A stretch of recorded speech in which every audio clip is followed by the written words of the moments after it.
Muito boa noite, boa noite. Boa noite a todos, espero que todos estejam bem. Boa noite, colegas médicos e colegas médicas que estão entrando aqui no nossa live aqui ao vivo. Como é que estão? Olá, pessoal, estou vendo que vocês estão entrando já, perfeito.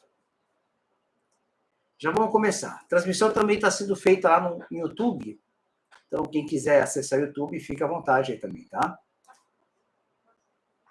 Muito bem, pessoal. Boa noite a todos. São exatamente 8 horas, horário de Brasília. Nós vamos falar hoje um pouquinho sobre quais antibióticos que devemos usar nas infecções bacterianas agudas, né?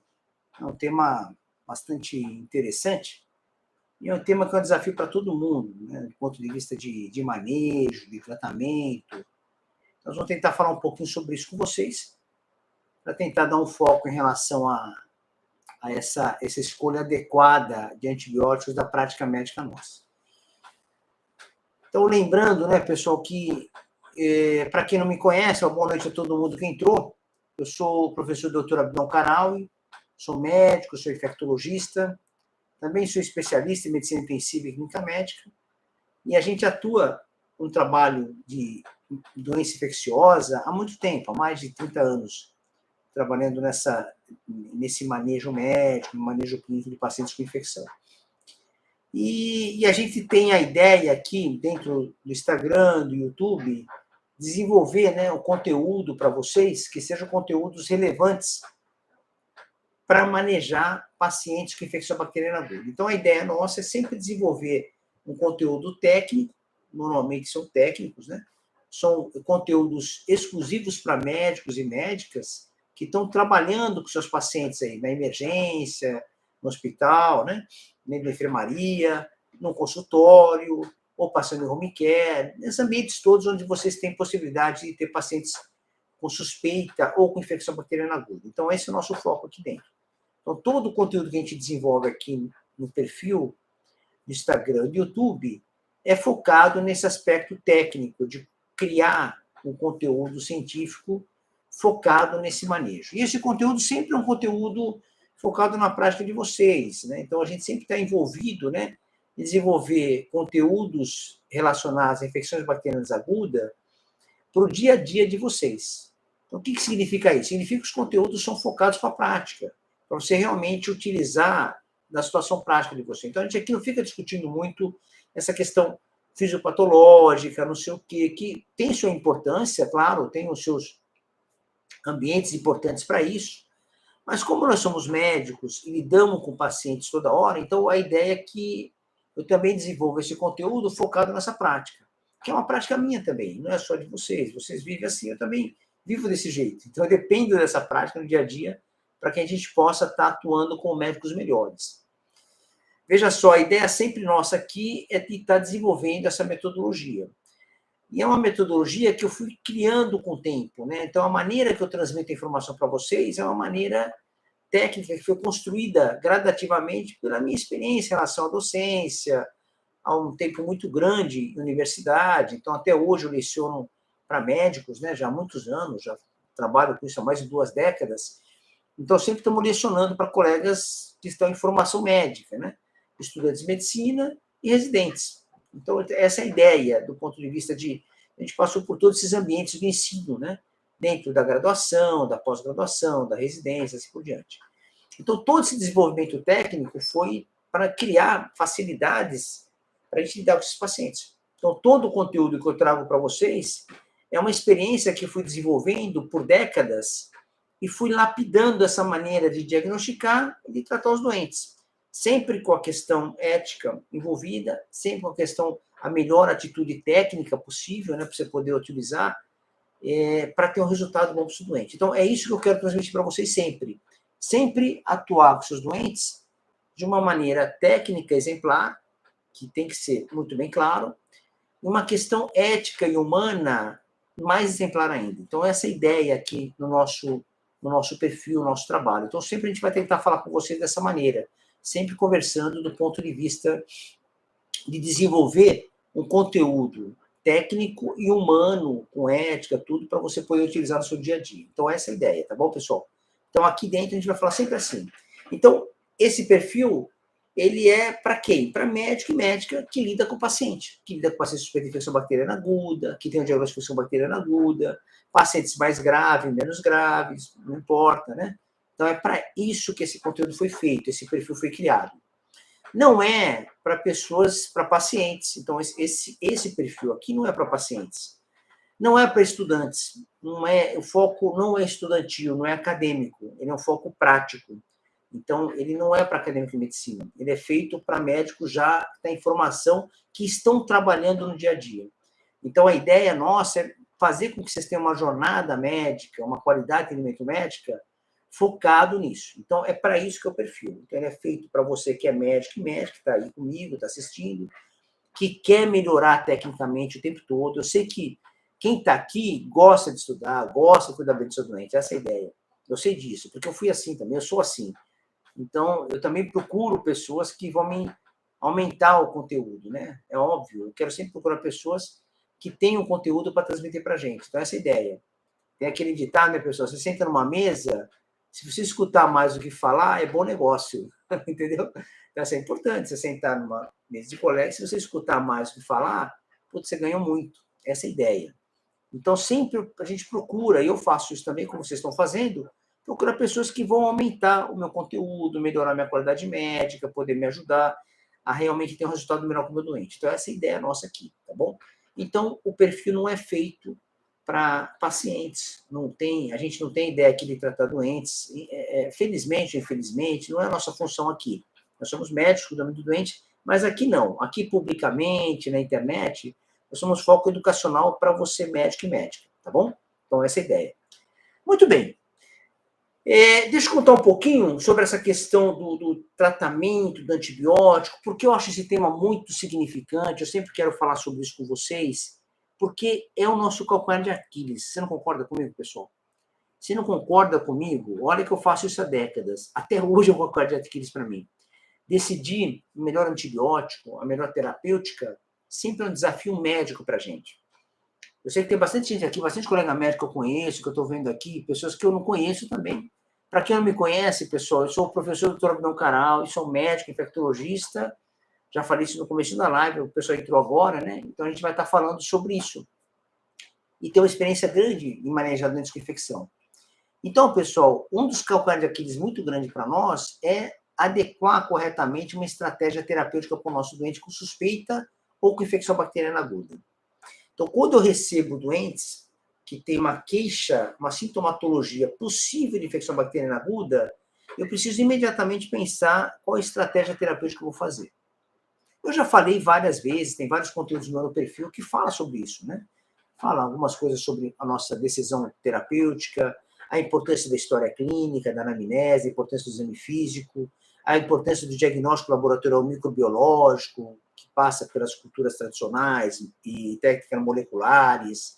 Mas agora, hoje, nós vamos falar mais focado com as drogas, com os medicamentos. Então, essa é a ideia nossa aqui hoje. Então, a gente divulgou isso e realmente a gente vai respeitar, falar um pouco mais específico da terapêutica, falar sobre medicamentos, sobre a adequação do antibiótico que você vai usar, qual o antibiótico de primeira escolha para tal situação. Então, essa é a ideia nossa. Muito bem. E eu quero que vocês participem. Quem estiver aí comigo, aqui no link, aqui no Instagram, no YouTube, eu estou com a visibilidade toda do chat, tá, pessoal? Se vocês quiserem perguntar alguma coisa, também eu estou à disposição, tá bom? E se eu não responder na hora, repete a pergunta aí que eu já vejo e já falo, tá bom, pessoal? Então, a ideia é que a gente compartilhe um pouco dessas preocupações, né? E, com certeza, nós temos vários desafios aí para manejar. Deixa eu falar para você algumas coisas importantes. Quando a gente vai falar sobre a melhor estratégia antibiótica, o que eu tenho que pensar? Primeiro eu tenho que receber o doente, né? Então, assim, primeiro eu vou receber esse meu doente e a história começa aí. O problema começa aí, na chegada desse doente para você. Ou ele chega para você pelo PA, você está lá de plantão, assim, você tem alguns de vocês que trabalham em plantão de emergência, de pronto atendimento, pronto-socorro. Então, você está lá numa sala vermelha, por exemplo, se o hospital for grande, tem os setorizados, né? Às vezes, hospitais menores, onde está tudo junto, sala vermelha, recepção do doente e tal. Então, o que acontece? Recebe o doente, você não sabe o que está acontecendo. Ele chega para você. Aí, primeiro que você vai querer saber, você está na emergência, qual o nível de gravidade desse doente. Esse é um ponto importante, você tentar estratificar o quanto é grave ou não esse doente. Esse é o primeiro ponto. Então, para eu poder definir isso, por que eu preciso definir isso? Porque quando eu estou falando de infecção bacteriana aguda, eu estou misturando todo mundo na chegada. Você concorda comigo? Quer dizer, na hora que chega o doente para você, eu vivi isso também. Hoje eu não dou plantão mais, mas quando eu dava plantão em emergência, dava plantão em enfermaria, em UTI, esse era o meu dilema. Quer dizer, o doente chegar para você, eu ainda não sei se ele é infecção, se ele tem infecção ou não. Essa é a primeira dúvida. Então, eu preciso primeiro superar esse obstáculo, saber se é infeccioso ou não. E às vezes não é muito fácil. Então, existem algumas coisas clínicas que vão te ajudar imediatamente a definir se é infecção bacteriana ou não. E saber se é infecção ou não é um ponto. A partir da infecção, tem que saber se é bacteriana, ou se é viral, ou se é fúngica. Então, eu tenho todo... É todo nosso artesanato médico, né, pessoal? Isso aqui é todo o trabalho médico nosso. Vocês sabem muito bem disso, vocês estão aí na lida, no dia a dia. Então, o ato da gente lidar com esses doentes, como a gente vai lidar, como a gente vai atuar, é importante ter isso em mente. Então, o que é a ideia aqui? Nós vamos tentar focar a nossa discussão em infecção bacteriana aguda. Só que para chegar na infecção bacteriana aguda, eu tenho que ultrapassar algumas barreiras. Primeiro, tem que saber se é infeccioso. A partir do que eu sei que é infeccioso, tem que definir se isso é bacteriano ou não. Nessa fase, você definir se é infecção bacteriana ou não já é suficiente. Eu não quero saber se é outra coisa ou não. Por que eu tenho que saber isso? Porque eu considero que a infecção bacteriana, com o seu contexto séptico, ela tem maior gravidade. É assim que funciona a nossa cabeça. E assim você tem que pensar. Se eu for uma infecção viral, uma infecção fúngica, o fungo também pode dar sepsis, obviamente, somente do internado, para o cândida, tá com uma discussão independente, mas tem fungos comunitários que também raramente pode se comportar como sepsis. Mas é mais difícil, né, pessoal? O vírus, mesma coisa, também é mais difícil.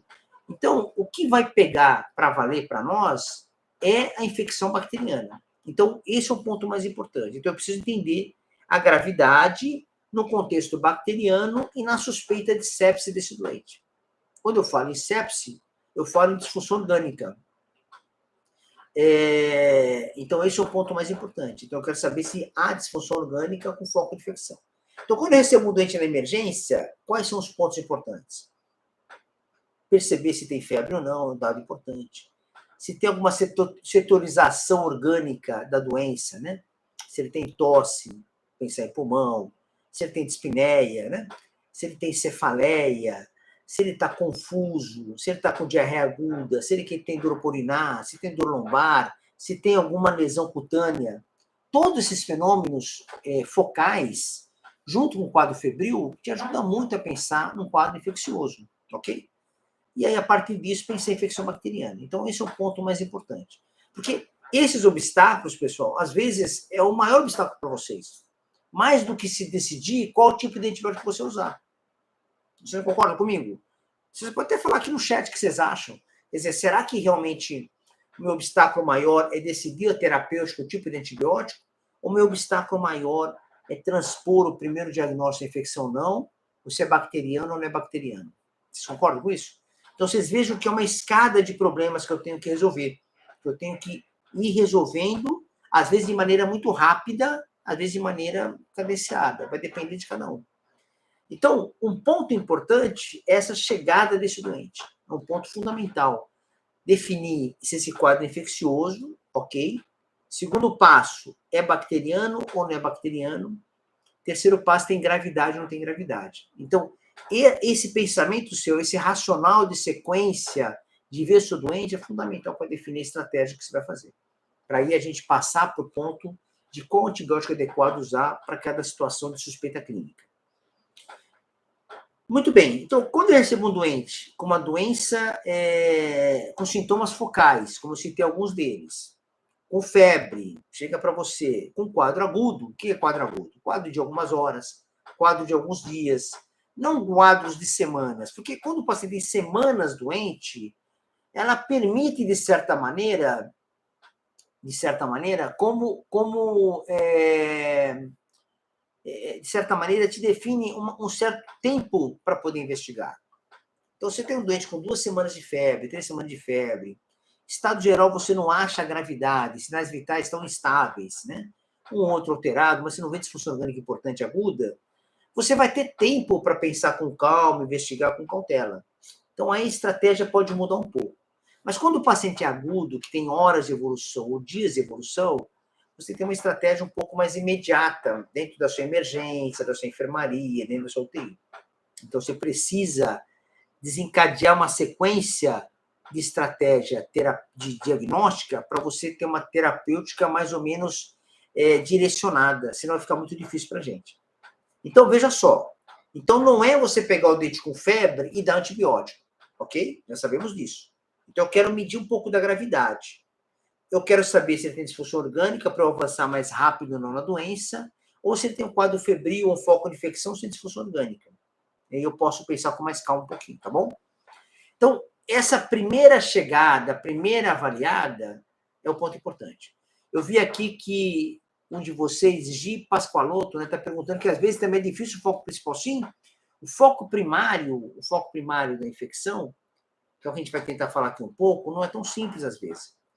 Claro que quando você faz uma boa anamnese, você tem um bom exame físico, consegue setorizar, fica mais fácil. Por exemplo, o paciente tem coriza, tem tosse, dor de garganta e febre. Está tudo bem, você já sabe que tem uma infecção respiratória alta e eu vou ficar preocupado se tem algum foco pulmonar, se tem sinusopatia, ok? O paciente tem cefaleia, vômito, febre, você vai colher um líquido, investigar. Às vezes está normal, às vezes está alterado, pensando em meningite. Mas tem uma diarreia aguda com febre, foco mais intestinal. Você tem uma infecção de pele, uma erisipela ou celulite, mas a febre, você sabe que deve ser bacteriana, vai tratar. Às vezes tem só febre. Quando você tem só febre aguda, o estado geral é bom, pessoal, espera. Não tem necessidade de você ter desespero com esse antibiótico. Porque o maior erro aqui nessa discussão é o desespero de começar antibiótico. Então, isso é um ponto muito delicado, que a gente precisa ter um pouco de paciência para poder discutir essa situação toda, né? Então, vejam só. Então, esse é um ponto importante, definir estratégia diagnóstica para tentar setorizar.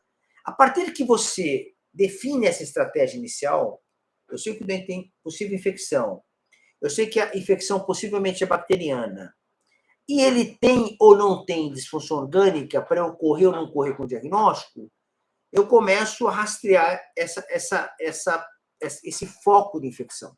Então, que é um dos pilares importantes nesse manejo antimicrobiano para esses doentes. Então, eu vou saber o foco, que vocês perguntaram, que eu acho que é um ponto importante. O que acontece? Quando nós temos a suspeita clínica dentro da história, dentro do exame físico, eu vou direcionar o foco. Então, vamos considerar que a gente tem um foco possível. Você tem uma queixa de tosse com febre, você tem uma queixa de diarreia com febre, lesão de pele com febre, né? Dor de garganta com placa na amígdala com febre, olho vermelho com febre, edema articular com febre. Então, você tem várias manifestações, né, que são infecciosas em vários sítios orgânicos, como pneumonia, meningite, erisipela, celulite, artrite, meningite, conjuntivite, diversas infecções agudas bacterianas, que você consegue direcionar o seu diagnóstico etiológico de acordo com a queixa desse paciente. Ok? Então, esse é um ponto importante. Aí você pode usar dados laboratoriais para te ajudar. Os dados laboratoriais vão ter uma variação de investigação. Você tem dados laboratoriais e radiológicos, né? Se nós estamos fazendo uma investigação com exames complementares. Você vê que o nome exames complementares não é à toa, né, pessoal? Porque ele complementa o exame clínico. O exame clínico é a anamnese exame físico. Então, os exames complementares vão complementar o seu exame físico. E quais são? Todos eles. Exames laboratoriais de sangue, de urina, né? Exames radiológicos, corticinho, radiografia simples, tomografia, ressonância, exames gráficos, como eletrocardiograma, teste ergométrico, essa coisa toda. Então, assim, tem uma gama de exames complementares que nos ajudam no dia a dia. E ajudam muito, sem dúvida nenhuma. Então, tem um benefício muito grande do ponto de vista de ajudar no diagnóstico. Mas vocês entendam que todos esses exames são sequenciados, são pedidos, investigados, de acordo com o raciocínio lógico do seu exame clínico. Ok? Muito bem. Então, a partir disso, eu vou investigar, vou definir focos. Por exemplo, uma pneumonia, eu vou fazer uma tomografia de tórax, raio-x simples de tórax, vai ter uma consolidação, um infiltrado pulmonar difuso, né? Você tem uma meningite, você vai colher um líquor, vai ter pleocitose, aumento do leucócito, predomínio polimorfonuclear, por exemplo, com baixa glicose, hipoglicorraquia. Você tem uma infecção cutânea, vermelhidão, por erisipela ou celulite, com febre, né? Você sabe o que é uma erisipela ou celulite? Você pode ter uma artrite séptica, você funcionar a articulação, vai sair pus na homoexudato, amarelado, vai ter muitas células polimorfonuclear, e assim por diante, né, pessoal? Diarreia aguda, né? E aí nós vamos ter que definir a estratégia terapêutica. Então, vamos tentar agora discutir alguns pontos, do ponto de vista, eu vou até dar uma olhada aqui no chat, como é que está andando, do ponto de vista do que a gente vai desenvolver, né? O que a gente vai estar desenvolvendo em relação à terapêutica específica para esses doentes. Por exemplo, você recebe um doente com febre, né? Eu vou dar um exemplo até mais atual nosso, nós tivemos há pouco tempo atrás. Doentes que chegam para você com febre alta, calafrio, tremor, durante pouco tempo atrás, idoso, 68 anos, 69 anos de idade. Ele chega para você desse jeito, um quadro de evolução de 2, 3 dias de evolução, na verdade, não, perdão, um quadro de febre, calafrio mais alto, 2, 3 dias de evolução, mas uma história de 10 a 15 dias, evoluindo com mal-estar, sudorese mais final da tarde, e uma febre baixa, que chegou a termometrar 38,1 e tal. Então, uma história clínica de mais ou menos 10, 15 dias de evolução. Vejam só esse doente, com 69 anos de idade, quase 70, mas ativo, pessoa rígida, que tinha de base hipertensão arterial. E estava arrumando os dentes, que estava indo bem, estava sintomático. Aí ele chega com esse quadro, ele é recebido na emergência. Você vai examinar esse doente, a história dele. Ele chega na emergência, você examina, no exame físico você tem um sopro sistólico, de aspecto ejetivo, né? No foco aórtico, era pancardíaco, mas era perceptível mais no foco aórtico, mais ejetivo. Parecia um sopro de estenose aórtica. Não tinha sopro diastólico, não percebi nada sopro diastólico. E podia ter o insuficiência mitral também, que era sistólico, que ia um pouquinho para a axila discreto. Então, era essa a situação. E examinava o doente na chegada, isso, no tempo, não tinha mais nada. Então, muito bem, o que acontece nesses casos? Você recebe o doente desse jeito, e é um dente idoso, né? Com febre alta, fica preocupado, está séptico, não está séptico. Mas não estava com disfunção orgânica na chegada. A parte respiratória era normal.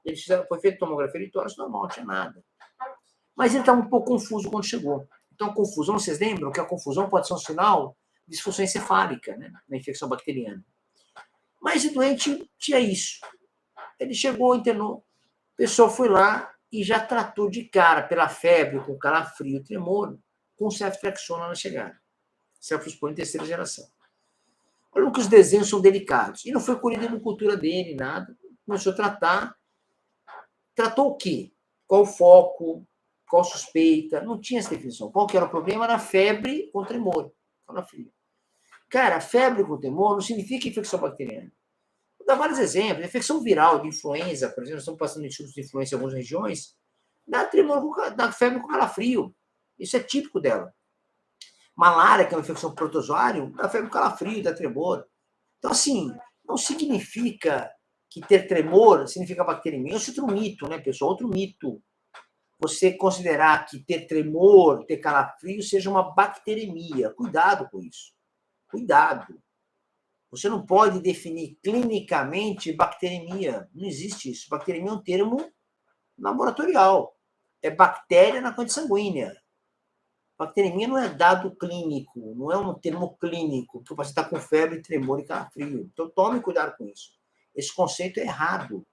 E cria um problema. Porque você fala bacteremia, eu brinco assim, palavras têm poder, né? Aí a pessoa já toma uma decisão absurda, toma um antibiótico, não, a pessoa tem bacteremia, pode ter sepse. Toma muito cuidado com isso. Bacteremia significa o quê? Bactéria, presença de bactéria na corrente sanguínea. Ponto final. Pode ter sepse ou não ter sepse.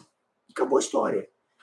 Então, esse é um cuidado. Então, você tem que analisar com mais cuidado. Você tem que ter pressa para o antibiótico, se for sepse, como eu falei para vocês. Se tem disfunção orgânica, aí tudo bem. Mas mesmo que você tenha pressa com antibiótico, tem que separar 5, 10 minutos para coletar as hemoculturas. Fundamental. Veja esse doente que eu estou falando para vocês. Quase 30 anos de idade, paciente rígido, hipertenso, tal. Tinha um sopro, febrão. Você tem que pensar em quê? Pensar em endocardite. Está tudo certo. Passou 2 dias, alguém do hospital lembrou da endocardite fazer eco transofágico, não sei o que lá. Tinha vegetação de fato na válvula pulmonar, uma coisa rara. Uma vegetação de 8 milímetros. Esse paciente evoluiu muito mal. Nós fomos ver depois de um mês de evolução. Mas não foi entubado, nada. Mas evoluiu assim, do ponto de vista clínico, não é que mal do ponto de vista de gravidade, mal do ponto de vista de arrastar o quadro clínico. E o que aconteceu? Nós tivemos uma evolução ruim, estava com ceftriaxona no dia, no outro dia já passou para piperazethazobactam com amicacina, eu acho, não lembro exatamente aqui as drogas, quer dizer, por causa que estava mantendo febre, obviamente. No terceiro dia, com a suspeita de endocardite, alguém fez um eco, a apresentação, já estava com daptomicina e meropenem.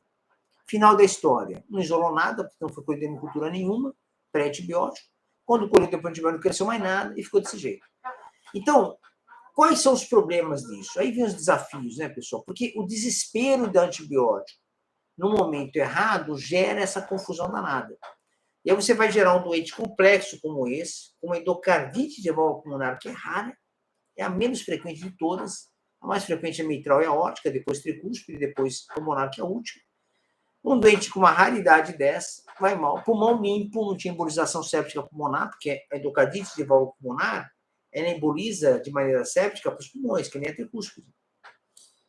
Mas quando eu fui, a gente recebeu, desculpa, de 30 dias de evolução, ele estava com dezenas de focos pulmonares. Veja só que coisa absurda. Chegou em respiratória aguda, hipoxêmico, respiratória aguda, deu para administrar essa intubação, mas olha a situação. Então, vejam só, o que eu quero colocar nessa ilustração desse caso? O que vocês não devem fazer. Então, você precisa tomar muito cuidado quando tomar uma decisão terapêutica para que você possa fazer uma abordagem clínica dentro de um racional de manejo. Então, é importante que você tenha uma racionalidade no seu diagnóstico, uma tranquilidade técnica, porque a tranquilidade, pessoal, ela não vem porque eu quero ficar calmo, zen. Não funciona assim. Eu quero ficar zen, não tem como. Você tem um paciente na sua frente, tem sua família, tem não sei o quê, tem as dúvidas, angústias, tem um quadro infeccioso possível. Qualquer pessoa, sabendo que é uma infecção, fica com medo de morrer por ela, por ter uma infecção generalizada, uma sepsia. O leigo fala isso para vocês sistematicamente. Você tem que tomar atitude com isso, não tem jeito. Aí você toma atitude como? Dá antibiótico. Esse é o problema. Então, você tem que ter uma relação estreita com esse paciente, com a família, ter segurança técnica para decidir que o diagnóstico está correto ou não, e tomar uma linha de terapêutica racional. Porque dar antibiótico nós vamos dar, está tudo certo. Mas tem que ter uma racionalidade. Por quê? Porque pode estar errado. Você tem que entrar nesses doentes lembrando que pode estar errado. E quando está errado, você tem que ter a capacidade de detectar que o manejo não foi coerente naquele doente, a resposta terapêutica não está à esperada que você gostaria, e tomar uma decisão de puxar o freio e voltar para trás e poder definir qual a melhor estratégia. Entendeu? A questão, a grande importância disso. Então, esse caso que eu falei para vocês, esse endocardite de válvula pulmonar, ele ilustra um pouco dessa angústia de ficar tratando com antibiótico. Como que um caso desse tem que ser conduzido? Tem que avaliar esse doente. Normal, isso tem que ser feito. Você está preocupado que é um doente idoso, com febre, com tremor, não sei o que lá, está tudo bem. Você vai colher os dados laboratoriais, ok. Esse paciente tinha leucocitose na entrada também, tinha PCR alto, tinha tudo que não presta. E era uma infecção bacteriana de fato. Mas o manejo, ele vai de uma maneira tortuosa. Por sorte deu tudo certo, por sorte acabou evoluindo bem, mas eu digo que é por sorte porque o racional não foi feito corretamente. E aí, a partir de você recebe esse doente, primeira coisa, escolhe as culturas dele. Tem que colher uma cultura. Se uma suspeita de endocardite, piorou. Aí que você vai colher mesmo 2, 4, 6, 8, 10 culturas. Tem que colher, porque você tem que ter positividade. E se permitir o doente, não for um quadro muito agudo, nesse caso teve dúvida, tal, porque ele estava mais grave nos dias que ele estava chegando no hospital, mas ele vinha com uma história de 2 semanas. Se você tem uma segurança que o doente está se arrastando um pouco mais, você espera positivar a cultura, inclusive. Não vai começar, porque você precisa positivar ela. Você precisa tomar uma decisão com cultura positiva. E a cultura de endocardite bacteriana positiva é mais de 90%. Alguns autores falam 95%. Então, você vai ter uma margem de 5 a 10% dos pacientes com endocardite bacteriana aguda que vão ser hemocultura negativa. Aí você vai ter um grupo de bactérias meio diferente, que é a Coxiella, que é a Bartonella, Coxiella burnetii, Bartonella recenal, Bartonella quintana, quer dizer, são mais raros, que você vai precisar usar sorologia, vai precisar usar prova molecular para fechar o diagnóstico. São os critérios de Jones, que vocês, não sei se, critérios de Duke, né? São os critérios para você ter aqueles critérios maiores para fechar o diagnóstico de bacteriano. Então, você vai ter um grupo de hemocultura negativa. Como que você vai definir esse grupo de hemocultura negativa? São para aqueles doentes que você fez hemocultura, que não cresceu. E você tem que ter feito hemocultura em condições ótimas. Sem antibiótico adequado, colheu pelo menos umas 4, 6 hemoculturas esse doente, em horários diferentes, né? Em períodos diferentes, para que você possa falar, não, esse paciente realmente é um doente que tem hemocultura negativa. E aí eu vou partir para uma investigação um pouco diferente do ponto de vista clínico, ok? Muito bem. Então, o manejo é fundamental, você fazer uma estratégia. Então, eu posso aqui listar uma quantidade enorme de patologias bacterianas, que eu vou falar com vocês, para tomar as decisões corretas para isso. Nos casos de endocardite bacteriana aguda, por exemplo, porque muitos de vocês podem estar lidando com isso, né? Então, muitas vezes, você vai assumir um caso com endocardite bacteriana e tomar a decisão de tratar isso. Vocês lembram que as causas mais comuns, as bactérias mais comuns da endocardite bacteriana, são Streptococcus e Staphylococcus. Você tem Enterococcus, com outro grupo também que tem uma frequência, são todos cocos gram-positivos, e raramente gram-negativos. Então, habitualmente, quando você tem tratamento, você vai tratar pacientes Streptococcus, é claro, quando você isola a bactéria, pessoal, automaticamente você vai ter o antibiograma. Então, na hora que você isolou a bactéria na cultura, o laboratório, com cuidado, ele vai te entregar um antibiograma, porque ele conseguiu isolar a cepa. Se ele isolou a cepa, obrigatoriamente o antibiograma vai ser 100% positivo, né? Então, você vai ter 100% de segurança de ter um antibiograma na sua mão, ok?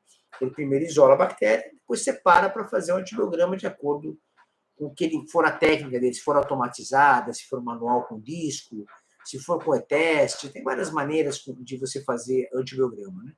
E você vai ter informação da sensibilidade dessa bactéria. Habitualmente, o Streptococcus responde à penicilina cristalina endovenosa, uma terapêutica que é muito efetiva para Streptococcus, habitualmente. Para Enterococcus, você vai usar ampicilina e gentamicina ou amicacina associados, quando é sensível à ampicilina. Quando é resistente à ampicilina, você vai usar vancomicina. E para o Staphylococcus aureus, quando é sensível à oxacilina, você vai usar oxacilina mesmo, com dose plena, 12 gramas por dia. São 2 gramas a cada 4 horas, dose máxima. Associado a aminoglicosídeo, que é amicacina ou gentamicina, por 2 semanas, depois você tira. Aí o esquema com beta-lactâmica com oxacilina você vai usar de 4 a 6 semanas, de acordo com a situação. E os gram-negativos vai depender quais são. Se for não pseudomonas, tipo Escherichia coli, Klebsiella, você vai ver a questão do antibiograma, ver qual droga que vai ser melhor indicada para aquele doente. Se for pseudomonas, você vai usar habitualmente piperacina azobactam, ceftazidima e às vezes carbapenímico de acordo com a resistência. Então, essa é uma estratégia bastante tranquila em relação à endocrina bacteriana aguda, tá bom? Então, vamos seguir um pouquinho mais e falar de outras situações, por exemplo, eu vou dar uma olhadinha aqui, eu estou lendo o chat com vocês aqui, pessoal, para ver se tem alguma pergunta, para eu não poder... Se eu não respondi, pessoal, já manda de novo aqui, que eu estou dando uma olhadinha no chat. Se quiser perguntar, aproveita que eu estou passando o olho aqui para paciente que tem infecção urinária em repetição, uma dos fralda. Tá. Vamos falar um pouquinho de infecção urinária em repetição. Infecção urinária é um tema que a gente vai falar já já. Alguém perguntou aqui. Aí tem algumas coisas em relação à assistência médica, que nosso foco hoje. O foco principal eu já falei, vou falar um pouquinho urgente, tá. Eu preciso fazer um agendamento para fazer. Ok. Então, muito bem. Estou dando uma olhada aqui no chat, só para a gente poder continuar com mais tranquilidade, pessoal. Aqui no YouTube também tem alguns colegas aqui olhando no YouTube, tá bom? Então, muito bem. Então, vamos falar um pouquinho, então, do manejo. Como teve pergunta, eu vou falar um pouquinho sobre infecção urinária, que é interessante. A gente fala infecção do trato urinário, UTU, né? Não fala infecção urinária porque é a urina que infecta, é o trato urinário que está infectado, né? Então, a gente chama de infecção do trato urinário, que é o mais correto, né? E tem o hábito de falar infecção urinária, mas o certo é infecção do trato urinário. E o certo também é você definir se a infecção do trato urinário é baixa ou é alta. Quando eu falo baixa para você, eu estou falando de cistite. Quando eu falo alta, eu falo de pielonefrite. Alguns autores também falam de infecção do trato urinário febril ou infecção do trato urinário afebril, tá bom? Isso é importante. Quando a gente está manejando pacientes com cistite, habitualmente são afebris, não tem febre. E quando tem pielonefrite, habitualmente tem febre associada, dor lombar, com Jordano positivo, assim por diante. Esses doentes, a grande maioria das cepas envolvidas são gram-negativos, bacilos gram-negativos, bacilos aeróbicos. São as enterobacteriáceas, que a maior representante delas é Escherichia coli. A segunda mais comum, Klebsiella pneumoniae. Então, essas duas são as mais frequentes. Então, quando eu vou manejar o doente de infecção urinária, eu manejo com essa estratégia, tratando de Escherichia coli e Klebsiella. Quando a infecção urinária é baixa, que é a cistite, se eu tenho uma primeira infecção numa mulher jovem, idade ativa, sexualmente, se for a primeira infecção, queixa clássica de infecção urinária baixa, você tem uma recomendação dos guidelines de tratar de maneira empírica e sem precisar de colocultura. Essa é uma recomendação, de fato. Mas em que situação? Primeira infecção, mulher jovem, clínica clássica, ok? E quais são as drogas mais recomendadas para essa situação? Principalmente fosfomicina, o nome comercial tem vários, né? Nitrofurantoína. A fosfomicina é a vantagem da dose única, né? Você pode até repetir em 24, 48 horas uma dose, mas normalmente a dose única é suficiente. A nitrofurantoína, que é uma opção também terapêutica interessante, só que é uma dose um pouco mais alta, né? Então você tem que usar a cada 6 horas, por 3 dias e tal. E a sulfamethoxazole e mitropina, para infecção urinária baixa. Então são drogas efetivas para esses doentes. Quando nós vamos lidar, então, essa situação, então essa é a primeira infecção. Se você tem mais de uma infecção de repetição, você precisa da urocultura para poder te orientar. Então, você vai colher a urina simples, o EAS, uma segunda infecção para frente, ou se é um paciente fora desse foco, se for homem, criança tal, você é obrigado a ter o material colhido, cultura. Então, só vale a pena tratar esse doente quando tem a primeira infecção urinária em mulher, primeira infecção sem complicação, queixa clássica e idade fértil. Você tem permissão de tratar esse doente, você precisa de urocultura, tratamento empírico. Mas é só essa condição. Fora isso, você precisa de urina 1 e urocultura para poder definir a terapêutica. E a urina 1, que é o elementos anormais sedimentos, que é o EAS, né, que é o exame inicial da urina, é importante você fazer, porque quando você tem infecção urinária baixa, com cistite, por exemplo, é importante saber que com a cistite, você normalmente tem uma alteração da mucosa vesical. E essa alteração da mucosa, ela vai criar uma reação inflamatória que vai gerar leucócitos. Então, é muito difícil você ter uma infecção no trato urinário, principalmente baixa, sem leucocitúria. Entenderam isso? Isso é importante, principalmente quando a gente vai falar de uma situação sindrômica, que é a bacteriúria assintomática. São aqueles doentes, principalmente mulheres, que têm bactéria na urina e não têm sintomas. Esse grupo de pacientes precisa ser tratado. Só vai ser tratado em duas situações. Pacientes que são grávidas e pacientes que vão ser manipulados cirurgicamente com endoscopia no trato urinário, tá certo? Então, o que importa aqui? Então, você vai coletar o EAS, que é o exame de urina simples, mais a urocultura, tirando aquela única exceção que eu falei para vocês inicialmente. Então, todos os pacientes, no final da história, você vai ter que usar a urocultura. E aí você vai interpretar a urocultura de acordo com a necessidade. Claro, se for infecções comunitárias, como eu falei para vocês, a maioria das vezes vai vir Escherichia coli, Klebsiella pneumoniae, proteus às vezes, e todos sensíveis para essas drogas que eu falei para você habitualmente.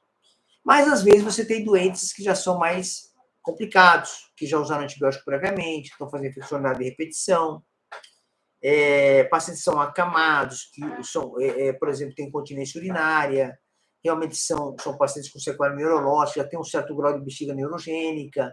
Então, esses doentes acabam fazendo infecção urinária de repetição, fazem 2, 3, 4, 10 por ano, por exemplo. E você começa a colocar ele num sinal de alerta maior, você começa a ser obrigado a tomar decisões diferentes terapêuticas. Porque esse paciente faz infecção urinária de repetição. Então, você vai ter que utilizar com mais cuidado o antibiograma desse doente, para tomar uma decisão mais coerente. Então, você precisa usar isso. Uma pessoa tem uma queixa urinária, já fez infecção urinária prévia, você já tratou outras vezes, ele veio tratado, você precisa da urocultura para poder ter uma orientação do antibiótico mais adequado. Ver se ela vai ser sensível a algum beta-lactano que você possa usar, cefalosporina de primeira e segunda geração, por exemplo. Primeira geração, por exemplo, cefalotina, cefazolina. Segunda geração, por exemplo, cefaloxima. cefuroxetina, que é outra opção também, que a gente usa pouco menos. Sensibilidade de terceira geração também, que é a ceftriaxona. Sensibilidade às quinolonas, no caso, ciprofloxacina, levofloxacina, tem uma cobertura boa para gram-negativo. A sensibilidade para nitrofurantoína, a sensibilidade para sulfametazotrimipropin, para a própria fosfomicina. Então, você começa a ter uma gama de estratégias que vão depender muito da urocultura que você vai ter em mãos, tá certo? Então, esse é um ponto importante. Quando você tem infecção urinária alta com pielonefrite, a situação é um pouco mais delicada. Por quê? Porque esses doentes que fazem infecção urinária alta pielonefrite têm uma chance de fazer sepse, que a literatura varia de 5% a 15%, essa variação. Bacteremia é um pouco mais frequente, mas sepsis, 5%, 10% no máximo de risco de fazer sepse com uma pielonefrite aguda. Então, você precisa tomar uma decisão um pouco mais agressiva, um pouco mais efetiva do ponto de vista de uso de antimicrobiano. Então, às vezes, você vai ter que identificar a cepa também com a mesma estratégia que eu falei anteriormente, mas os doentes vão ser mais responsivos, por exemplo, a cefalosporinas, segunda geração principalmente. Primeira geração tem um problema, porque uma boa parte das Escherichia coli comunitária, pessoal, são resistentes à cefalotina. Isso é um problema. Isso graças ao uso muito frequente de antibiótico, né? A gente usa muito e acaba gerando esses riscos para esses doentes. Então, cefalosporina de segunda geração, cefalosporina de terceira geração, a própria nitrofurantoína só tem oral, então a gente tenta evitar um pouquinho infecção urinária alta com febre. A fosfomicina é a mesma coisa, tem formulações venosas, mas a gente não usa aqui no Brasil quase. Então você vai ter uma gama um pouco mais restrita para usar quinolona, quando possível. Aqui um parênteses para a quinolona. A quinolona são drogas muito frequentemente utilizadas, e chegou a ter momentos na história da utilização de antibiótico no mundo, principalmente nos Estados Unidos e Europa, que a quinolona é um dos antibióticos mais utilizados a nível ambulatorial. Hoje já existem várias entidades governamentais, entidades, sociedades acadêmicas, que têm pedido para que nós, médicos, restringam de maneira maior o uso de quinolonas na prática médica. Então, tentar evitar o máximo que a gente puder o número de quinolonas. Por que o uso de quinolonas? Porque as quinolonas hoje, pessoal, ciprofloxacina, levofloxacina, tem sido documentado diversos efeitos colaterais. Então, lembro quando começou a quinolona, a gente tinha uma restrição de uso em criança, por causa da alteração da cartilagem, do crescimento e tal, né? Então, isso não era um protótipo só para criança. No adulto também isso acontece. Então, tem várias descrições de literatura de ruptura de tendão, ruptura de músculo, alterações do tecido conjuntivo de artérias, por exemplo, com alterações de aorta, disfunção aguda de aorta, alterações de glicemia, que é uma coisa que foi muito comum na gatifloxacina, que era uma quinolona que entrou no mercado há mais de 10 anos, o nome comercial era Tequim, e saiu rapidamente no mercado, porque fazia desglicemia, fazia hiperhipoglicemia sem muita caracterização, a gente não sabia muito bem qual doente que evoluía com isso, com aquilo. As quinolonas atuais, levofloxacina, moxifloxacina e ciprofloxacina, também têm alterações neurológicas, com confusão mental, principalmente idoso. Então, você tem uma gama de efeito colateral das quinolonas, precisa ser cuidadosamente avaliado. Você vai tratar a infecção urinária, o paciente rompe um tendão, por exemplo, ou forma de disseção aguda de aorta, um desastre, você imagina. Claro, uma confusão mental que seja reversível é mais tranquilo, uma desglicemia, né? Hiperglicemia, que você possa reverter, mas uma condição mais grave, osteoarticular, por exemplo, articular e muscular, né, como eu falei para vocês, ou uma alteração arterial vascular, é muito sério. Então, a gente precisa tomar um certo cuidado para tomar essa decisão. Então, vejam só. Então, para lidar com a pielonefrite, você tem que ter mais cuidado, certo? Porque você já sabe que tem uma chance maior de fazer sepse, então tomar uma decisão melhor em relação à terapêutica e de preferência venosa. As pielonefrite aguda, de maneira geral, você vai fazer o tratamento, de preferência, pessoal, primeiras 24, 48 horas dentro do hospital. É mais coerente isso, mais cuidadoso. Se ficar tudo bem, você libera para casa. Você faz uma estratégia de terapia. Você vai ter urocultura na mão já, você vai fazer uma terapêutica, uma transferência, né, para uma medicação oral com tranquilidade. Não se deixa venosa, com uma PIC, home care, ou um centro de difusão, você pode tratar esse doente. Mas, de maneira geral, você vai internar esse doente para tratar.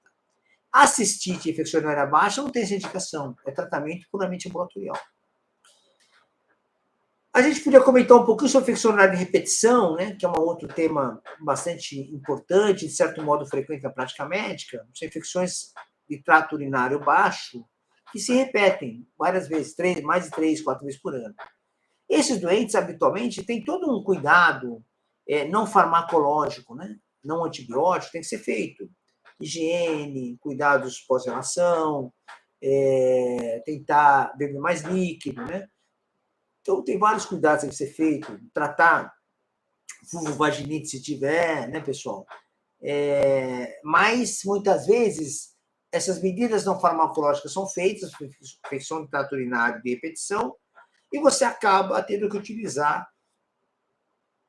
profilaxia antimicrobiana, né? Então, esse é um cuidado que sempre está vivendo isso. E a melhor medicação para isso, para fazer profilaxia de infecção do trato urinário de repetição, é a nitrofurantoína.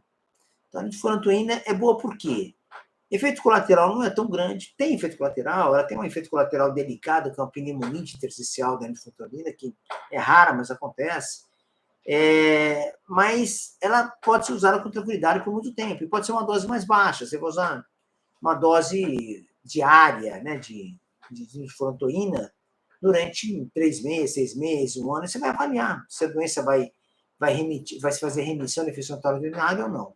Então, veja só, essa discussão ela é importante do ponto de vista clínico, sabe? Então, isso é uma coisa bem importante do ponto de vista de manejo de consultório, assim por diante, tá bom, pessoal? Muito bem. Eu queria passar para outro tema. A gente já falou bastante coisa de infecção urinária, trato urinário, falamos sobre infecção de trato urinário baixa, alta, bacteriose sintomática, infecção de trato urinário de repetição. Vamos tentar falar agora um pouquinho de infecção respiratória, que é outro tema importante no nosso dia a dia, né? Que sempre está chegando pacientes com um quadro de infecção respiratória que vocês recebem, né?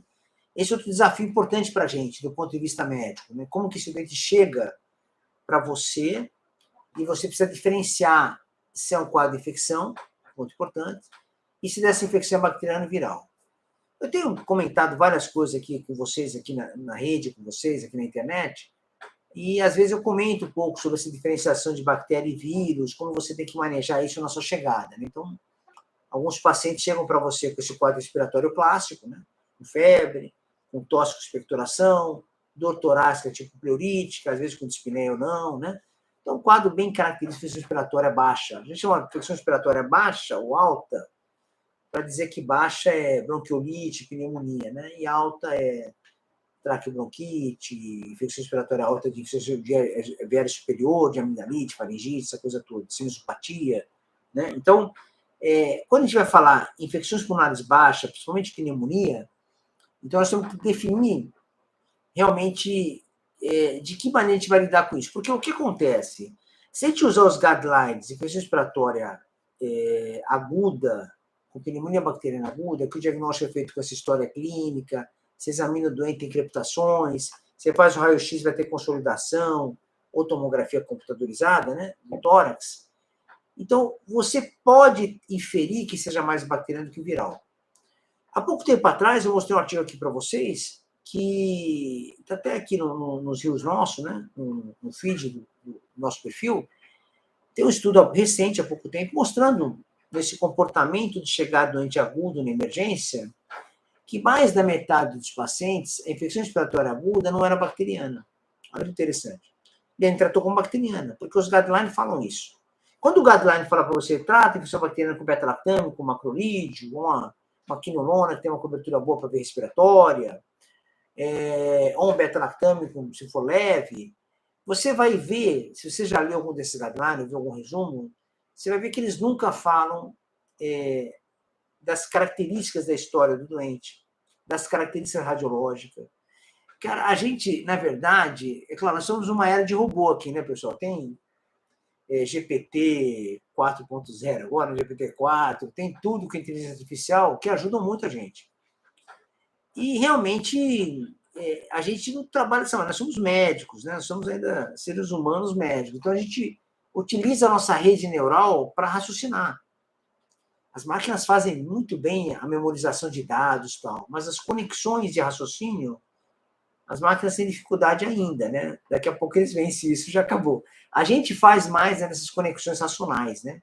Então, nós somos mais capazes de criar conexões, de poder ter um raciocínio mais lógico. Então, quando a gente fala em pneumonia bacteriana, pneumonia aguda comunitária, vamos falar de comunitária, tá, pessoal? Comunitária, eu preciso entender se essa pneumonia é infecciosa. Eu falei uma história há pouco tempo atrás para vocês, de um doente também que chegou para a gente, internado. Outro dado bastante, um caso bem curioso, um doente jovem, 40 anos de idade, mas 42 anos de idade. Rígido, não tinha nada, não tinha esse não tinha nada. Chegou com uma dor torácica. Chegou na emergência, pneumonia. Ele tinha muito mais derrame pleural do que alguma coisa parenquimatosa na chegada. Interno o paciente, tuxa antibiótico, tudo que você imaginar. Esquema terapêutico, que quando você faz o diagnóstico, cara, o tratamento, você não erra. O problema é que o diagnóstico está errado, entendeu? Lembra que os nossos erros cognitivos que são? A gente faz o diagnóstico, a partir do nome do diagnóstico, você faz o tratamento correto. O problema é quando você chega ao diagnóstico errado, que é um erro maior nosso. Fazer história, examinar, fazer propedêutico e dar um diagnóstico. Esse é um maior erro, é uma maior gravidade. Aí vem a tortuosidade da condição. Aí a condição fica tudo torta e difícil, muitas vezes, o colega ser capaz de parar, voltar atrás e criar um raciocínio para poder acertar o diagnóstico, corrigir a evolução do doente. Então, vejam só esse caso, estou oferecendo para você, 30 anos de idade, 40 anos de idade, chega um dor torácica, mais derrame do que parênquima alterado, tomografia feita, então, antibiótico. Febre, tinha febre também, febre baixa, não melhora. Febre mantida, clínica ruim, mal-estar, dor torácica. Faz a tomografia de pleural bilateral. Bilateral. Parênquima alterado, mas não dá para ver o parênquima, porque tinha derrame, né? O derrame era de pequeno para moderado, vai, mais ou menos, pegando um terço inferior dos demitórios, dos dois lados. E o dente indo mal, antibiótico, troca esquema. Passou 4 semanas internado, pessoal. Pneumonia comunitária. Quer dizer, como que você tem que pensar? Você está me escutando aí? Nessa evolução, você está tomando antibiótico. A primeira pergunta, o que você esperava quando você estava tratando uma pneumonia bacteriana aguda? Qual o resultado que você esperava disso? Né? Você está tratando antibiótico adequado, pneumonia comunitária, o cara não tem nada, rígido, tinha uma pneumonia aguda para você. O que você esperaria? Que ele melhorasse. Ou que ele fizesse sepse e ia mal, entubado. Então. Não faz nenhuma coisa nem outra, nem melhora, nem piora. Fica lá, quase pulmonar arrastado. Passa uma semana, troca antibiótico. 2 semanas, troca antibiótico. 3 semanas. Final da história, estava com o esquema terapêutico, você já conhece, né? Carbapenêmico, associado a glimpeptide, aquela bagunça toda. De uma pneumonia comunitária, doente sem sepse, sem disfunção orgânica. Então, esse é o primeiro passo que você tem que fazer. Você tem que pegar e dar um diagnóstico, porque senão a gente vai falar terapêutico sem um diagnóstico errado, lembra disso? Aí a gente vai investigar, pega o derrame, quer dizer, o derrame pleural ninguém funcionou, ninguém colheu líquido, ninguém avaliou. Você fica olhando e fala, cara, será que é isso? Não é isso mesmo, acontece isso mesmo. E acontece nas melhores e piores escolas. Não acha que eu estou lá eu já passei por várias escolas grandes, na Unifesp, na Unicamp e tal. Esse problema acontece em todo lugar, Não tem muito... Esse é um problema, assim, muito da maneira de pensar, são erros cognitivos que fazem parte do nosso trabalho. A gente tem que estar treinando isso todo dia para poder diminuir esse impacto. Aí, no final da história, pessoal, derrame pleural era eosinofílico. Eosinofílico, alguém já viu isso aí? Derrame pleural eosinofílico, com 50% de eosinófilo. Bilateral, então era exudato eosinofílico. Falei, puta, mas lá vai nós agora, diagnóstico complexo, difícil pra caramba. Aí vou estudar a pleura, um cirurgião nosso participou desse processo de tórax, uma cirurgia de tórax, ajudou a gente, biopsiamos a pleura, biopsiamos o pulmão, porque estava doente também, tinha o parênquima.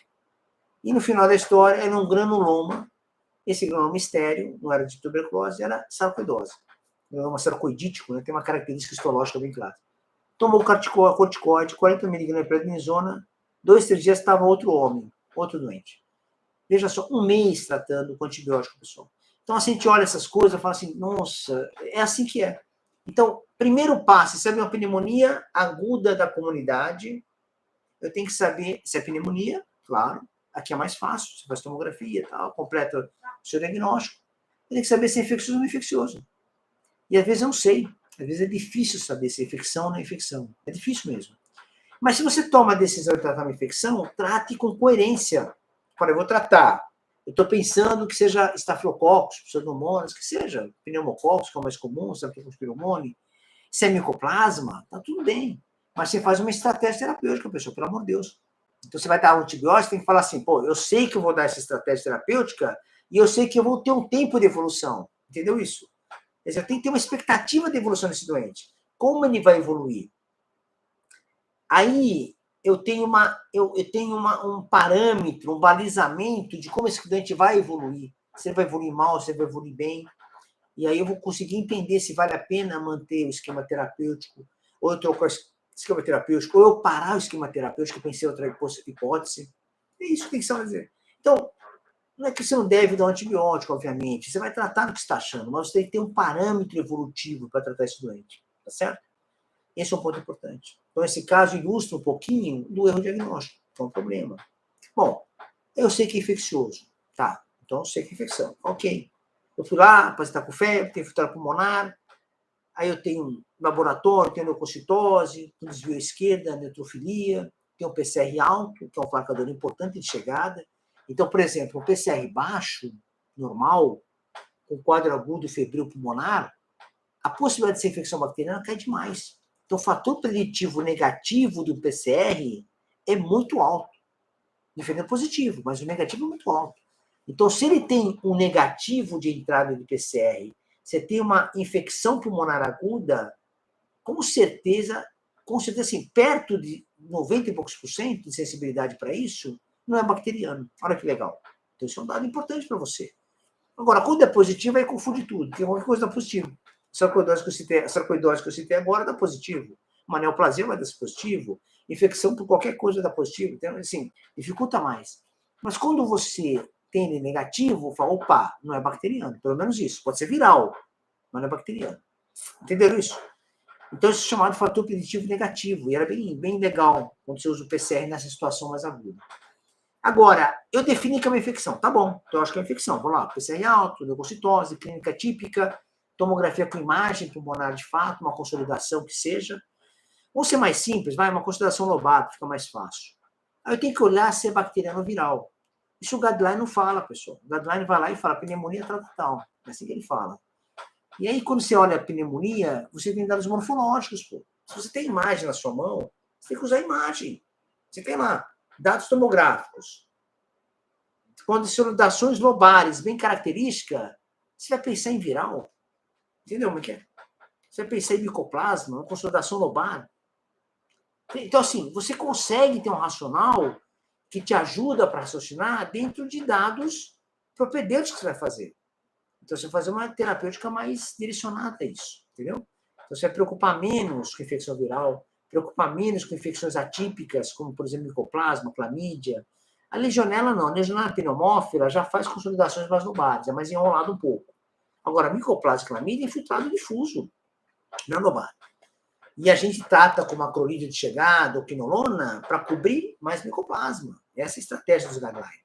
Tá certo? Então, o que eu quero falar para você? Eu quero falar para você que você pode ser mais preciso na sua terapêutica, muitas vezes, entendeu?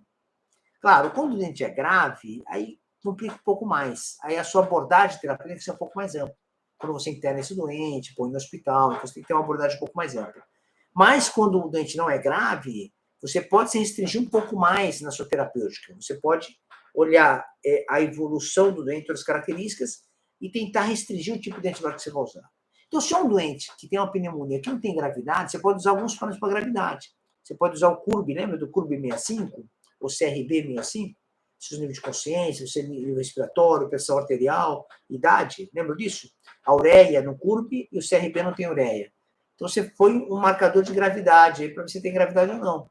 Se não tem gravidade, você pode usar o beta-lactâmico. Qual beta-lactâmico? Amoxicilina. Amoxicilina. É difícil, né, a gente ver tratar a pneumonia aguda bacteriana comunitária leve, sem gravidade, com amoxicilina, né, pessoal? Não tá fácil, né? Os pediatras conseguem mais que a gente, mas a gente, os adultos, é mais complicado isso. O amoxicilina clavulanato, tá tudo bem, com ácido clavulânico, né, com inibidor de beta-lactamase, né? Você pode usar macrolídeo? Pode, mas o macrolídeo tem um detalhe, o macrolídeo, nessa era pós-Covid, a gente vai sofrer um pouco com isso. Eu não tenho dados ainda científicos em relação ao macrolídeo pós-pandemia, seguros para falar para vocês, né? Eu estou lendo literatura, mas eu não vi muita coisa ainda sobre isso. Mas eu acredito, assim, uma posição pessoal disso, que é provável que a gente tenha tido uma piora na resistência dos pacientes com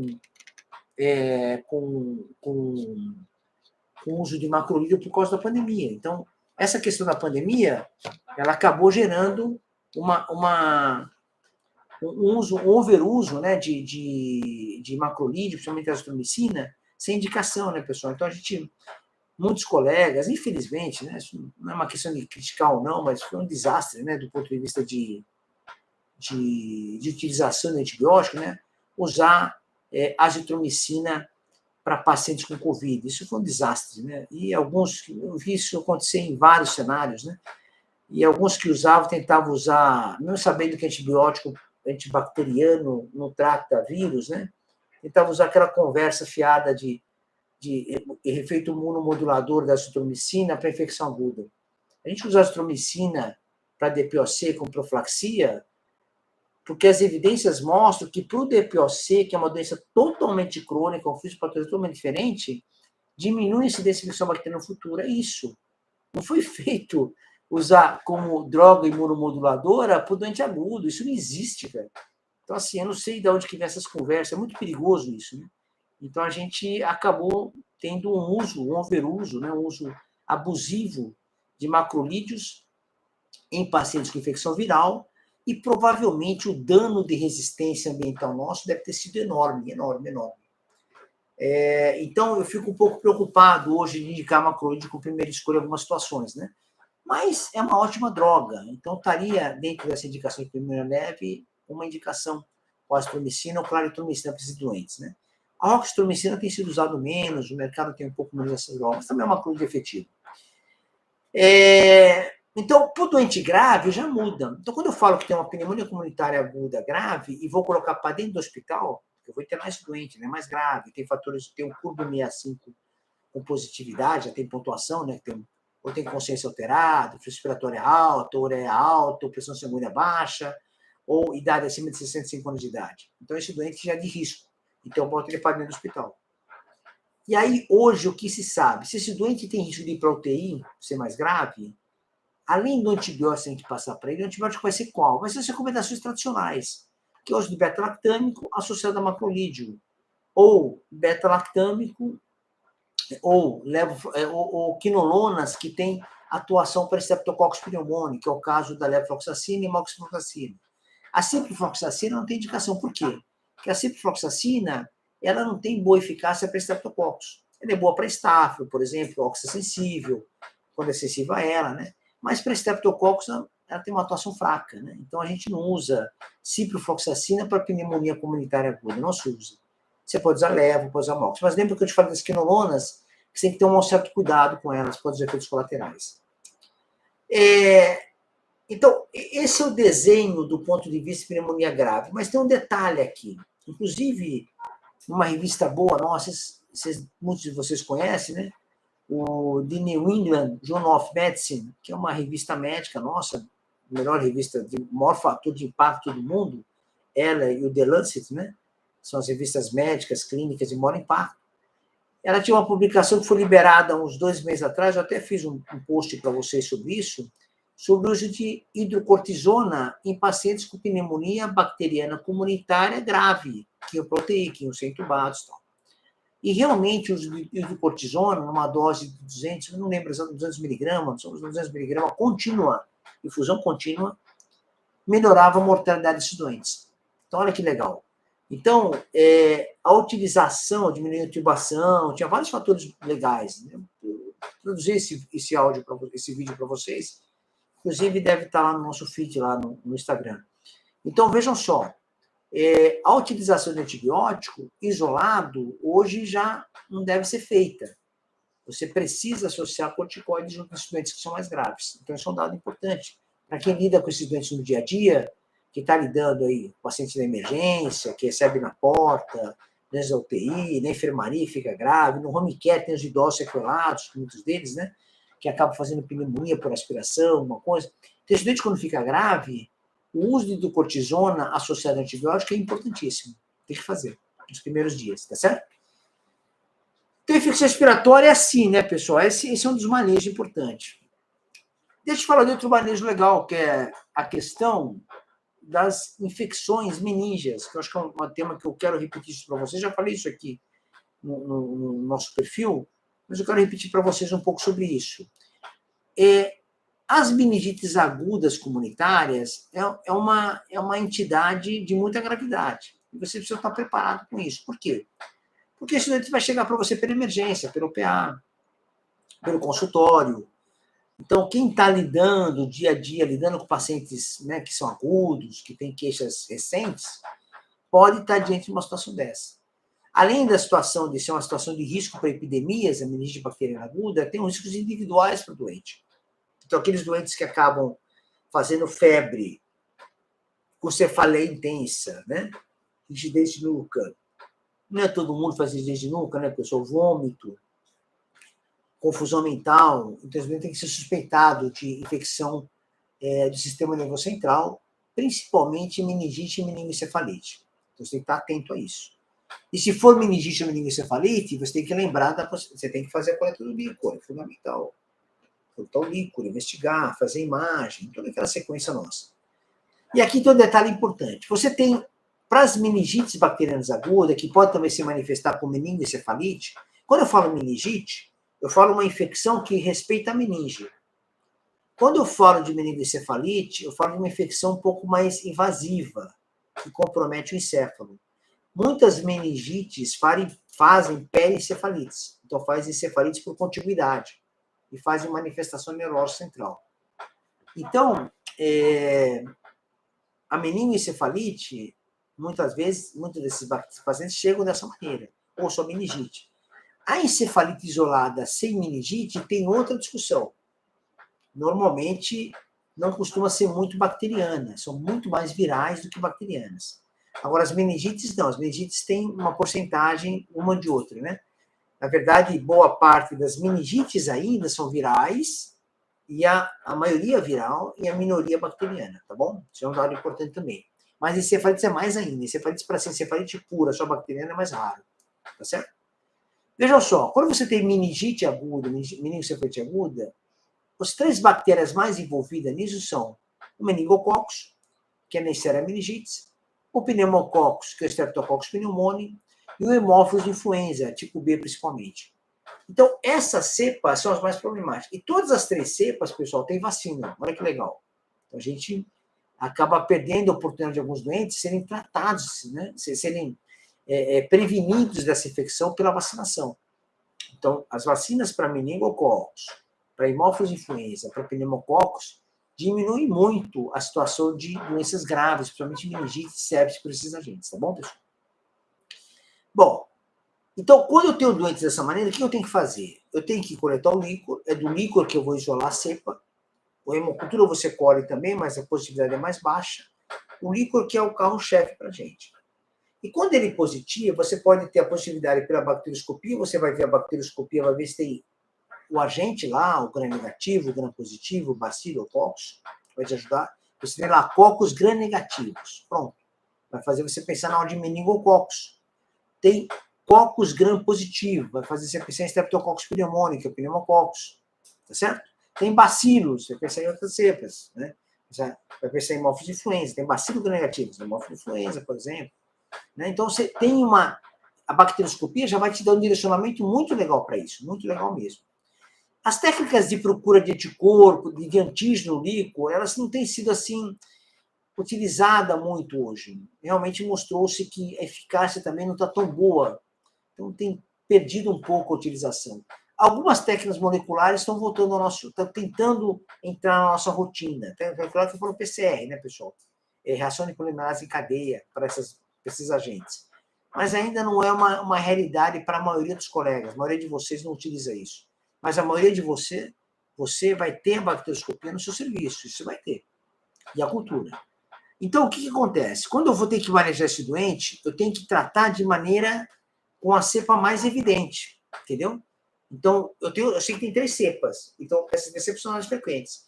Quando eu vou tratar empiricamente com a meningite bacteriana aguda, você não pode enrolar muito, porque cada tempo que você demora, cada hora, o nível de sequela neurológica aumenta.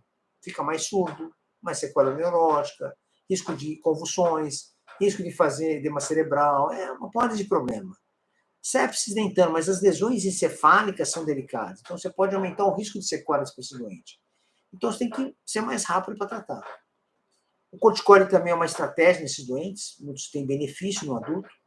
Então, o que acontece? Às vezes pode ter ou não, mas isso é uma outra discussão. Vou tentar restringir um pouquinho na discussão do antibiótico. Quando eu vou tratar empiricamente, o Brasil ainda, o nosso ministério, tudo, recomenda que a gente use ceftriaxona de terceira geração. Aqui, no caso, a mais importante, ceftriaxona, que é utilizada com frequência. Numa dose mais alta, 2 gramas a cada 12 horas, seria 4 gramas dia, que é a dose máxima. Mas o que tem acontecido no Brasil atualmente, não é só no Brasil, no mundo inteiro, é que o pneumococcus, o meningococcus, nessa meningite, morre tudo. Cefalosporina, terceira geração, não há resistência, tá certo?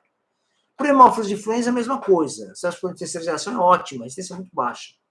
Agora, o Streptococcus pneumoniae, que é o pneumococcus, algum tempo atrás, era muito efetiva a ceftriaxona, né? Porque o pneumococcus é sensível à penicilina ainda. Só que quando ele está no sistema nervoso central, o nível de avaliação da resistência muda. Vocês lembram que tem uma estratégia para mim chamada de MIC, né? Que é a concentração inibitória mínima do antibiótico para matar aquela bactéria. Então, para o pneumococcus, para o Streptococcus pneumoniae, você tem que ter uma análise do MIC sérico do sangue, quando o paciente faz sepsis por pneumococcus, ou uma bacteremia por pneumococcus. Então, você isolou o pneumococcus do sangue, você avalia com MIC-X. Quando eu isolo o meningococcus do líquor, o pneumococcus do líquor, que é o Streptococcus pneumoniae, eu tenho que usar um MIC maior para poder analisar. Você entendeu isso? Então, é X e aqui vai ser tanto de X. Então, o que acontece? Quando eu isolo o pneumococcus no sistema nervoso central, eu tenho que usar um MIC mais alto. Por quê? Porque a penetração das drogas no sistema central são piores. E o que aconteceu nos últimos anos? Nos últimos anos, não, no ano passado, 2022. No Brasil, o Instituto Adolfo Lutz, o Instituto de São Paulo, o Estado de São Paulo, cuida da vigilância de todas as meningites, pneumonias, né, dessas culturas positivas. Então, eles cuidam do acervo bacteriológico do meningococcus, do hemófilos, do pneumococcus. Então, eles fazem isso sistematicamente. Então, soltam o relatório. Vocês podem entrar no site do Adolfo Lutz lá. Vai estar lá no site, lá, os relatórios anuais desse controle. O ano passado, houve um problema muito sério. Nos anos anteriores, até 2021, o pneumococcus do líquor era sensível, mais de 95% das vezes, à ceftriaxona. Alguns anos era 2% de resistência, alguns anos chegava a 4, 5, 6, 1,5, 2,5. Veja só, alguns especialistas, alguns guidelines europeu e americano também, consideram o seguinte, americano também, já uns 10 anos atrás, considera o seguinte, se você tem uma região com pneumococcus que tenha uma resistência acima de 1% para ceftriaxona, você tem que repensar o seu tratamento empírico para tratar esse doente. Entenderam isso? Então, ele fala assim, ó, passou de 1% de resistência do pneumococcus para ceftriaxona, você tem que tomar cuidado. Ok? Então, isso é um dado importante na literatura. O Brasil administrou isso bem. No líquor era por volta de 2 a 5, mas foi bem. Então, a recomendação é essa. Só que ano passado, 2022, a incidência de pneumococcus resistente a ceftriaxona, pneumococcus isolado do líquor, lembram disso, o MIC é mais alto, então vai ter mais resistência, tá certo? O sangue periférico está ok, resistência baixa. Mas o líquor subiu para 24%, se eu estiver enganado, 22%, 24%. Olha que coisa louca. Então, quase 1/4 dos doentes nossos, que vem da comunidade, o pneumococcus está resistente a ceftriaxona no líquor. O que significa para você, pessoal que está me escutando? O que significa isso? Que vocês imaginem, né? Então, o que significa? Significa que a nossa estratégia de usar cefalosporina de terceira geração, ceftriaxona, como primeira escolha empírica para meningite bacteriana aguda que vem da comunidade, pode não ser adequada.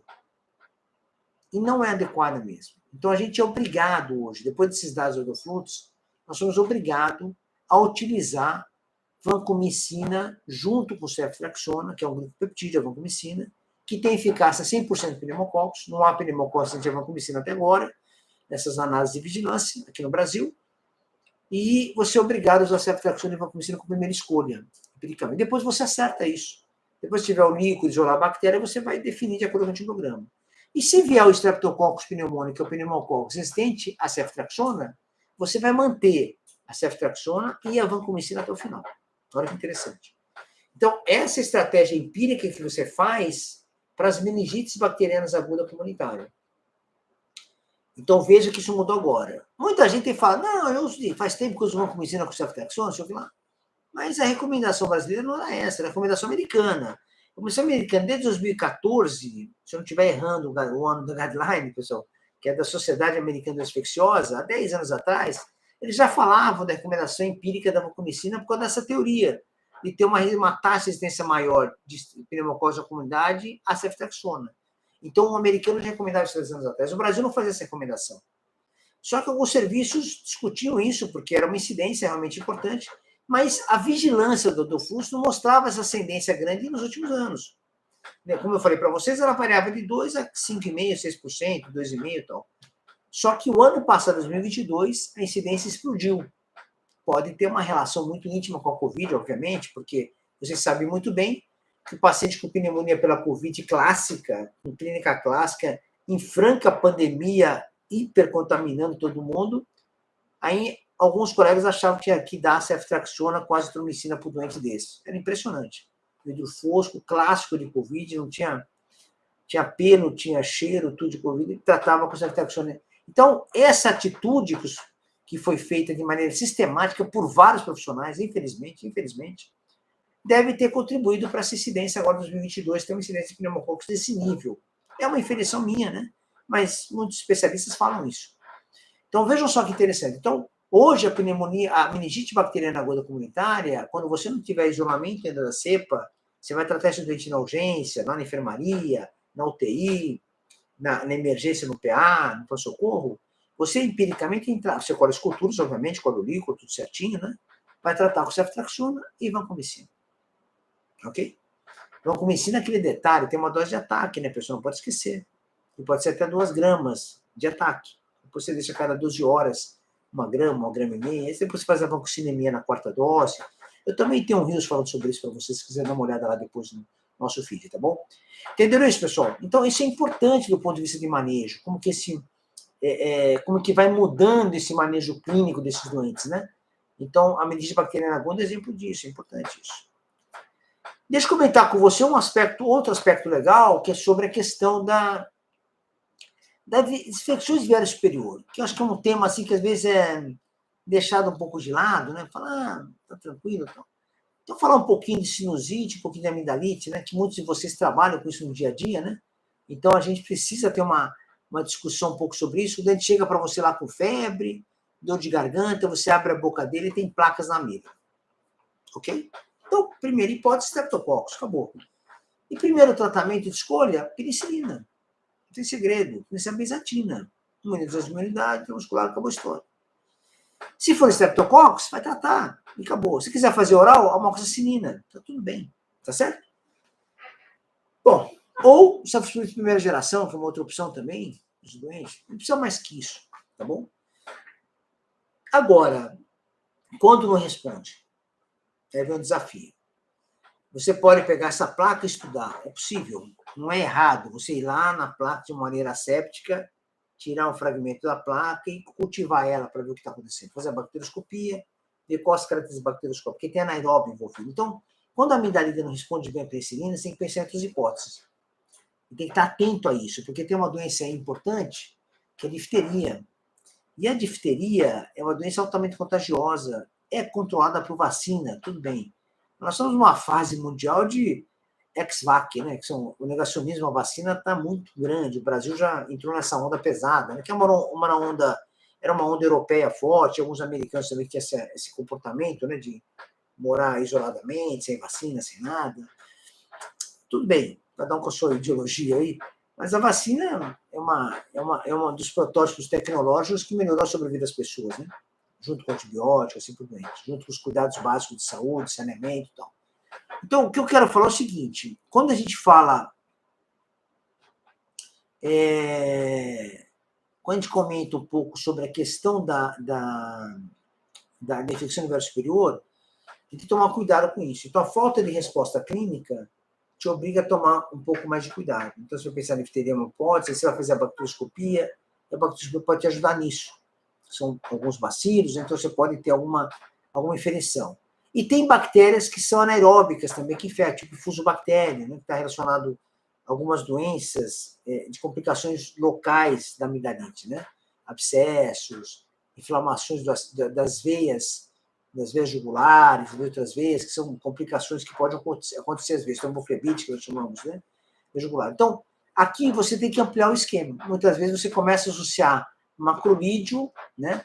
Se associar macrolídeo juntos, né? Macrolídeo não, drogas anti-anaerobicidas, né? Associadas a beta-lactâmicos. Então, aqui você tem que lembrar de usar, às vezes, metronidazol, usar clindamicina.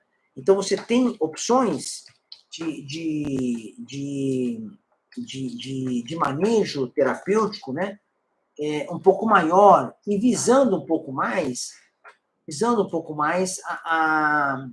a questão de cobertura anaeróbica, né? Isso é um dado importante para a gente, sabe? Então, esse é outro dado que pode ser feito do ponto de vista clínico, né? Muito bem. Deixa eu só ver aqui se tem alguma pergunta para a gente tentar dar uma organizada aqui. Eu estou olhando o chat de vocês, pessoal.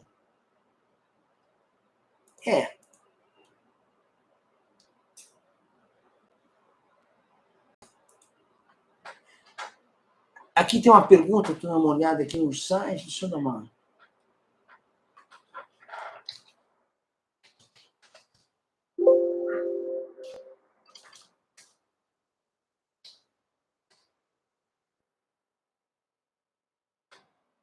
Deixa eu só organizar aqui, pessoal, vamos entrar aqui já para...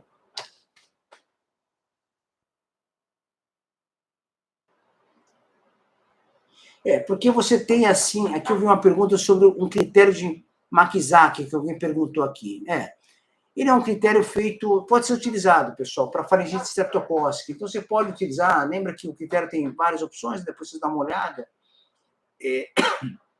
Você tem alguns aspectos do ponto de vista de critério, que é a idade, que está relacionado a linfonodos, né? O exudato da amígdala. Então, você pode usar os critérios, mas independente dos critérios de Makizaki para faringite streptocócica, mais importante às vezes é a resposta terapêutica que eu estou falando para vocês. A resposta terapêutica, ela pode te dar indícios, né? Que você falhou em terapêutico beta-lactâmico derivado de penicilina, que você tem que ampliar o esquema. Então, aqui é um detalhe importante que às vezes acontece, sabe, pessoal? Às vezes você tem bactérias que estão relacionadas à infecção de amígdala e que não responderam bem ao esquema inicial com beta-lactâmico. Então, a gente tem que pensar em anaeróbios, que eu já falei para vocês, pensar em difteria, muitas vezes tomar esse cuidado, né?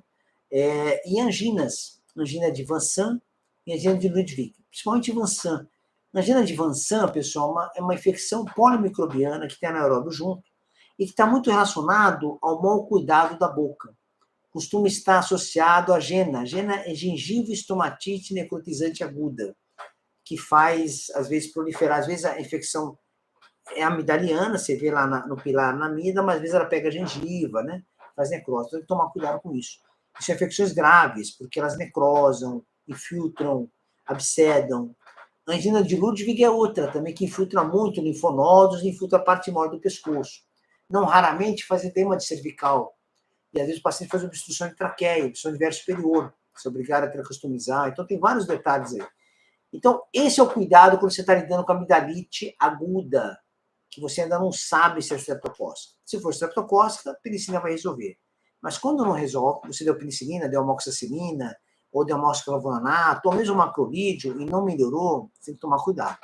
Você tem que mudar a estratégia nesses casos, tá bom? E sinusite bacteriana aguda? Como é que funciona, né, pessoal, do ponto de vista clínico? Como é que a gente analisa a sinusite bacteriana aguda? A sinusite bacteriana aguda é um diagnóstico clínico. Você precisa de um tempo para ela.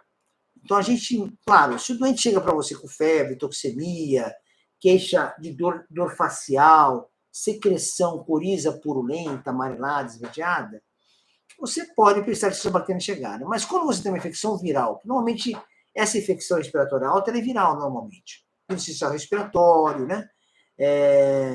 Própria influenza, vários vírus respiratórios aí que podem fazer esse curso dessa doença. Rinovírus, né?